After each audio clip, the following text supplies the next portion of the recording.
Hello, gear fans. This is Dan, and you're watching Gearwire. This is an instructional screencast, and we're going to be looking at the UAD Plate 140 Reverb. It's a plate simulator, and I think it's pretty sweet. So what we have here is just a jam that I recorded. I wanted to put some reverb on the guitar. And by the way, this is our good friend Britton.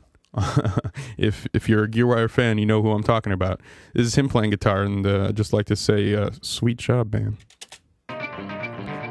Okay, so he's just effects-laden, weird sound, whatever. Let's put some reverb on it. So I put the Plate 140 onto a bus, and now I'm putting an effects in on both of his guitar tracks.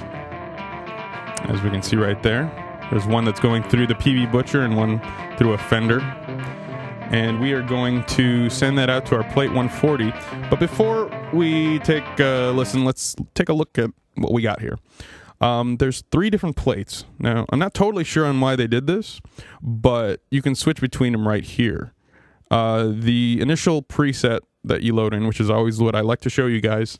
Once you load it in, this is what you get.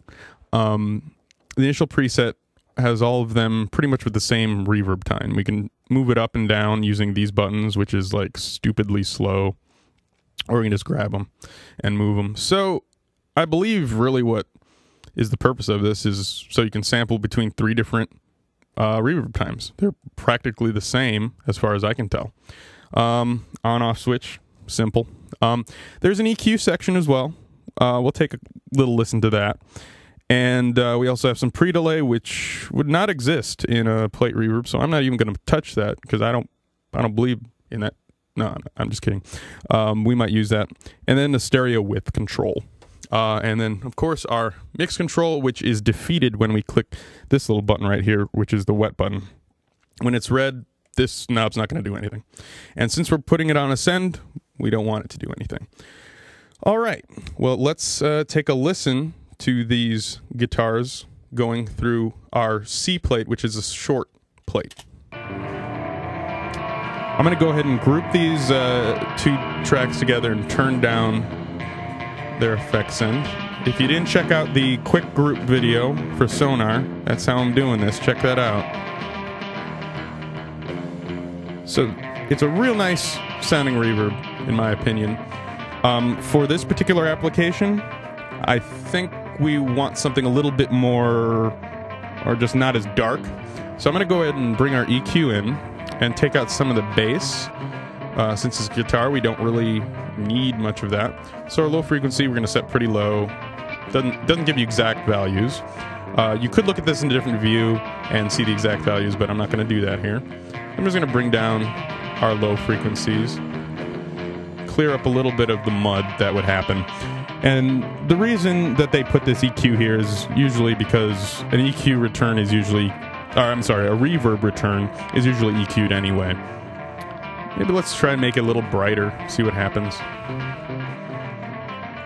Not much. This is a pretty dark plugin. Well, let's go ahead and switch our reverb time using our plates. This is going to be our more medium setting.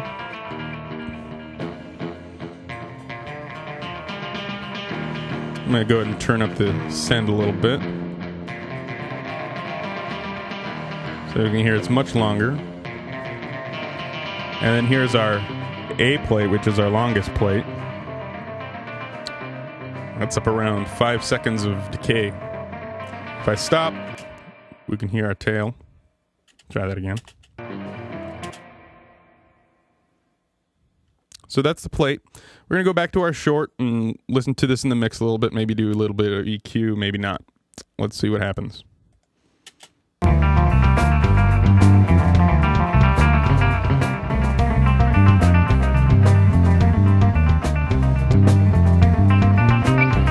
Actually, I think I kind of like this setting.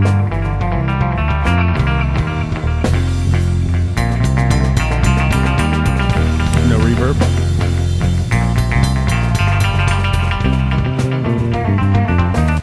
So that really is the thing about the Plate 140 that I like, is you can put in about any setting, and it's as long as you have your wits about you, it's going to sound pretty nice if you like reverb, and I think most of us do to some extent. So thanks for checking out this video, and make sure to keep on checking out more videos at gearwire.com.